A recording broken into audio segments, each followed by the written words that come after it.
What's going on, everybody? It's your boy Kyle McGuire. Hold up. People driving reckless. I ain't trying to crash today. Not today.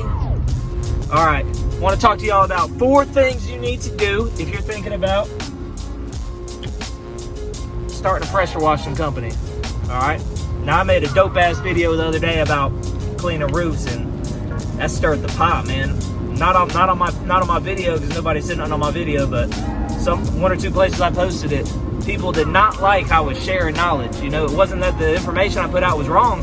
All the information was right, and they knew it was right. Everything was top notch, but it made some people angry, and that ain't what I'm trying to do. Just trying to set people up for success. So without putting out too much technical stuff today, because I ain't scared to do that. I don't care what nobody thinks. I'm gonna set people up for success. I'm gonna talk to y'all about 4 things you need to do if you're thinking about opening a business, starting a business from scratch. But first, let me run up in this store, get myself an energy drink. That way I could fuel the machine. I get with you.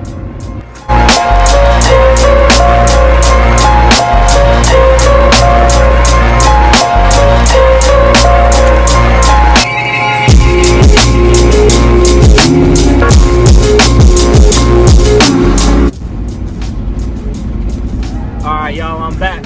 So, back to what we were talking about. 4 things you need to do and think about prior to starting a company to set yourself up for success. Number 4 is I'm going to recommend you sit back, get yourself comfortable, crack yourself open a beer or whatever it is you like to drink, and really do some self-reflection, because this could save you a lot of heartache down the road. You need to look to see if your schedule affords you the ability to go out and do this. All right, maybe you're maybe you're a full-time employee somewhere, right? And your idea of doing this is doing it part-time. Do you have the time to do it correctly? Because I'm gonna just say it like this: it ain't just about going out and spraying water and cleaning the house. That's easy. Yeah, you could allot yourself some time on the weekends to do that. But there's a lot more involved in it. There's countless hours involved with marketing, thinking of your marketing strategies. There's hours that you have to invest in doing your research, which I'm about to touch base on in a second.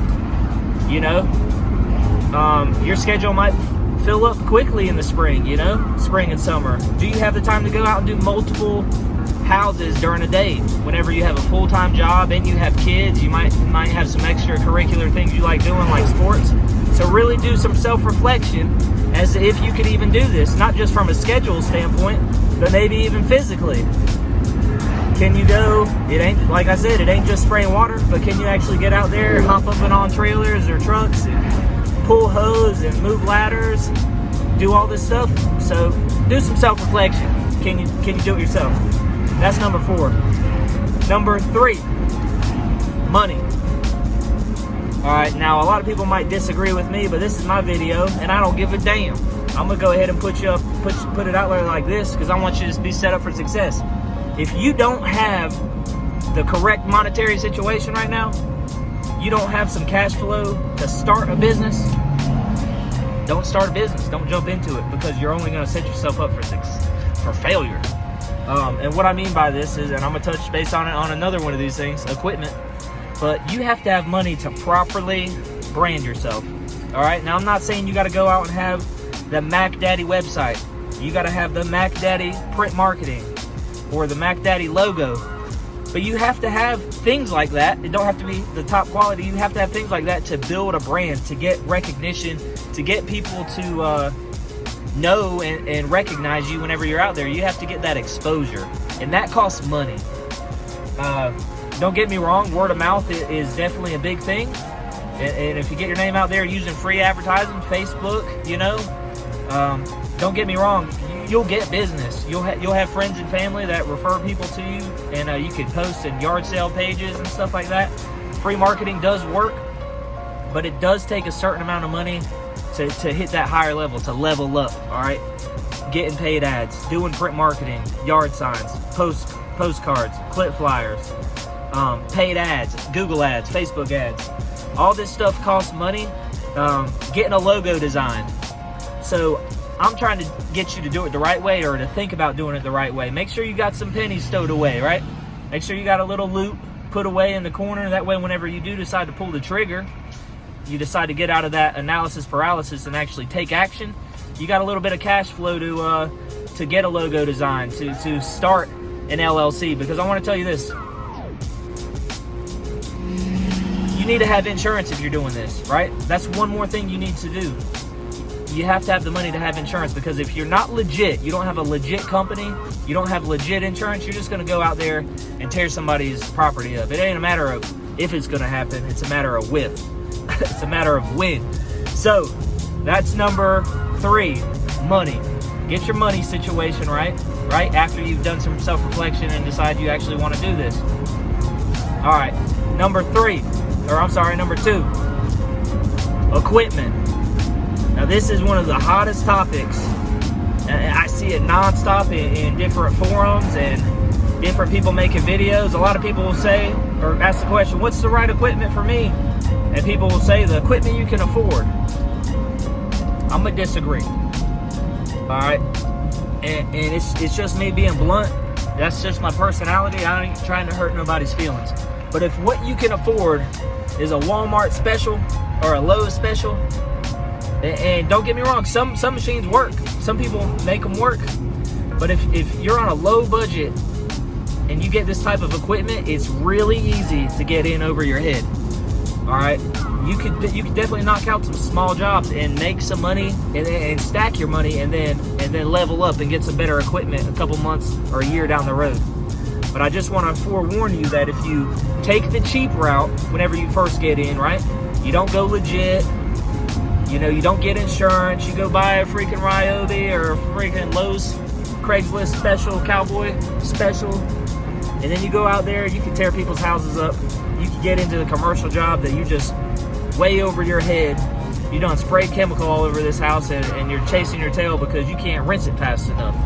You know, and then you got chemical drying. There's all types of issues that you could see. So that's why I say, get some quality equipment, right? Get some equipment. You might have to save some money. Be patient. Starting a business isn't something you just jump into.